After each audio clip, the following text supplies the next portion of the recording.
Today, we're going to discuss what type of tax return you should file for your home and community service business and when the tax return is due.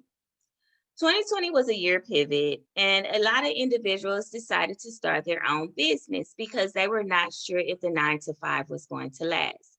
So, I have been getting a lot of questions about what type of tax return I should file for my business. So, in this video, we will go over the type of return you should file for your sole proprietor, partnership, LLC, SCorp, CCorp, and when these returns are due. My name is Shavis Watkins, and I'm a financial strategist that specializes in helping home and community service agencies increase revenue and monthly cash flow by 25% with organized accounting and monthly bookkeeping strategies. Okay, let's start with the sole proprietorship.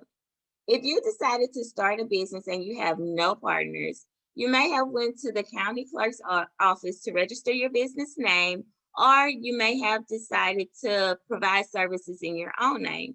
This is a sole proprietorship. You will file this type of return on a Schedule C. The Schedule C is located on your 1040 tax return. It is not an individual tax return. The profit and loss from the Schedule C would then flow over to your 1040 tax return.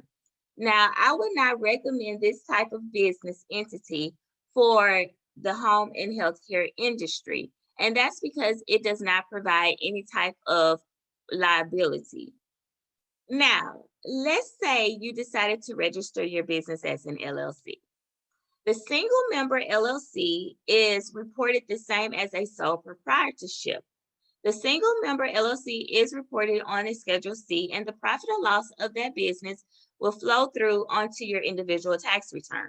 Now, the difference between an LLC and a sole proprietorship is that an LLC is registered with the state and it provides limited liability to its owners.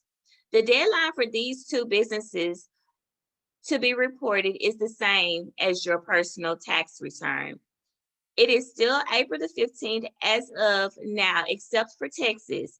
Because of the winter storm, the deadline has been extended to June 15th. Partnerships and multi-member LLCs will be reported on a 1065. This is an informational return that separates the profit or loss based on the owner's percentage.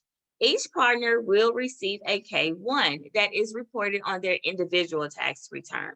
The multi-member LLC and partnership 1065 return is due on March 15th, except for Texas, which has been extended to June 15th.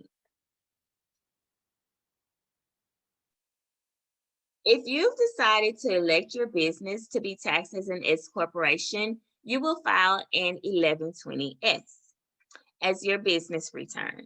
Now, it is important to understand that an S corporation is not a business entity. It is a tax designation, and there are certain rules you must follow as an S corporation.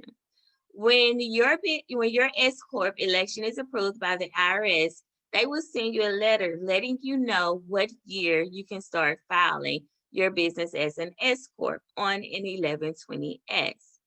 Now, if your business was profitable or the net profit for your business was higher than what you expected, you can elect to file a late election for your S corp. So the 1120S is the tax return you will file, and the due date for this return is March 15th. This return has also been extended for Texas to June 15th. A C corporation is another type of business entity, and it is reported on the 1120 tax return. I will not go into much detail about the C corporation because it is more difficult than the other business entity structures. It is the only business structure that is not a pass-through entity, which means that your net income is taxed at the corporate level and then distributed to the owners or shareholders who must also pay a tax on the income.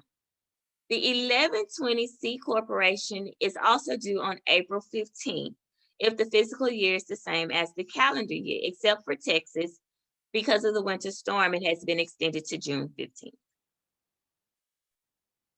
Now, you may need some extra time to file your business return because of what's been going on last year or what's been happening at the beginning of this year. You are able to apply for a tax filing extension. An extension will give you 6 more months to file your business tax return. Now, it is important to know that this is merely just an extension to file your return. You must still pay your estimated taxes by the due date, which is either March 15th or April 15th. If you don't pay your estimated taxes by the due date, then the IRS will charge you late fees.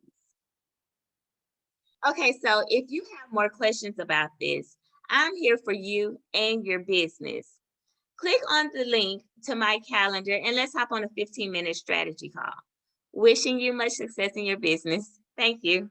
Bye.